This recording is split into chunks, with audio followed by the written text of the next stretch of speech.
Gipit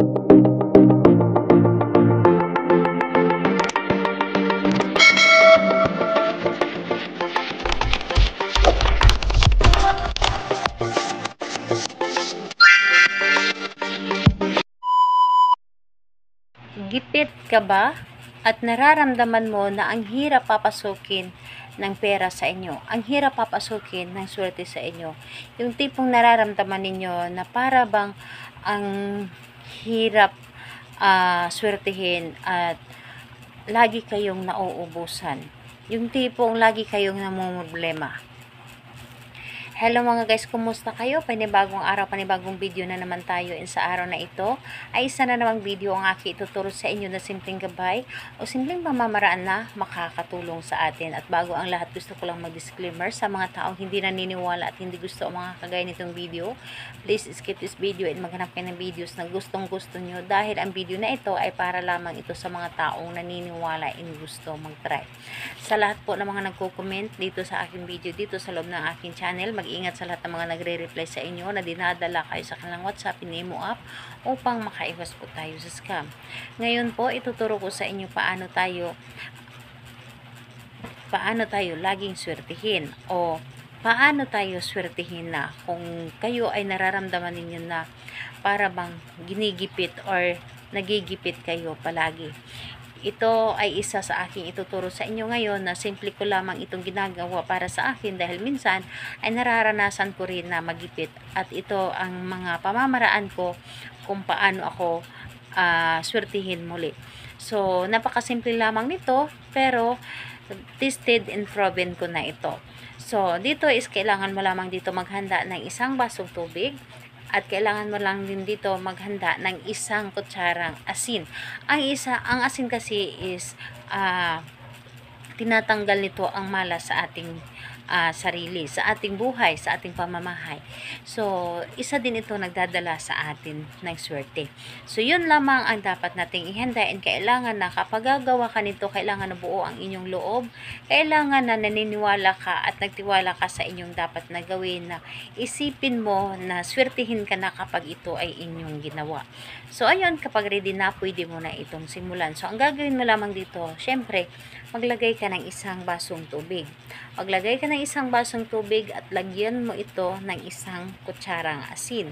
And pagkatapos nun, ibulong mo dito ng taimtim po ng gagaling sa inyong puso. Kumbaga hilingin ninyo dito kung paano kayo swertihin. Ibulong ninyo dito na sa pamamagitan nito, simula ngayon ay hindi na ako magigipit at lagi na akong swertihin at hindi ko na maranasan ang magipit.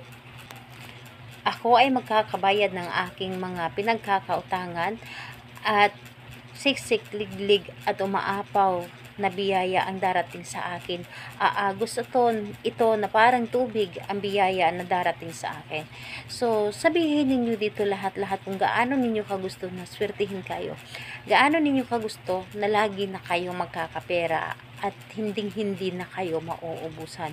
So, pagkatapos nito, i-claim mo sa iyong sarili na ito ay mangyayari na, ngayon na, at sa pagkatapos mong sabihin dito ang inyong nais, ito ay ilagay ninyo sa ilalim ng inyong kama, pwede, sa likod ng pintuan ng inyong bahay, sa likod ng pintuan ng inyong tindahan, pwede, kahit saan pwede mo itong ilagay. At i-claim ninyo sa inyong sarili na gustong gusto ninyong magkakapera. And kung sa paglagay nito ng baso and kinabukasan or ilang araw, ninyong hinayaan ito sa inyong pinaglalagyan. So, huwag kayong magtaka kung minsan ito ay parang may bula yung tubig ninyo.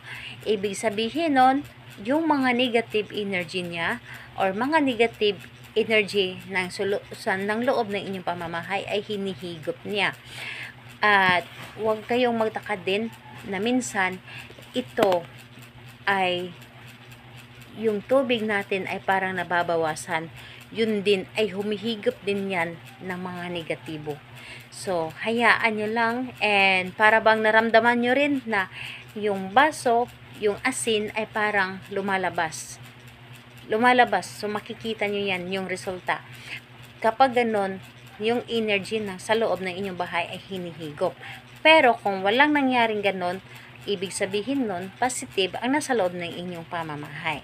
So, ayun po, yun ang gagawin po ninyo. Ganyan, huwag kayong magtaka sa magiging resulta ng tubig.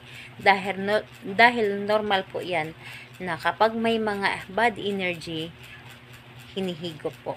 So, ayun, mas maganda or magtatanong ka kailan siya pwedeng gawin, mas maganda na gawin ito sa araw ng Tuesday and Friday sa umaga lamang. Yung may sinag ang araw, gawin po ninyo ito. Humarap kayo sa may silangan.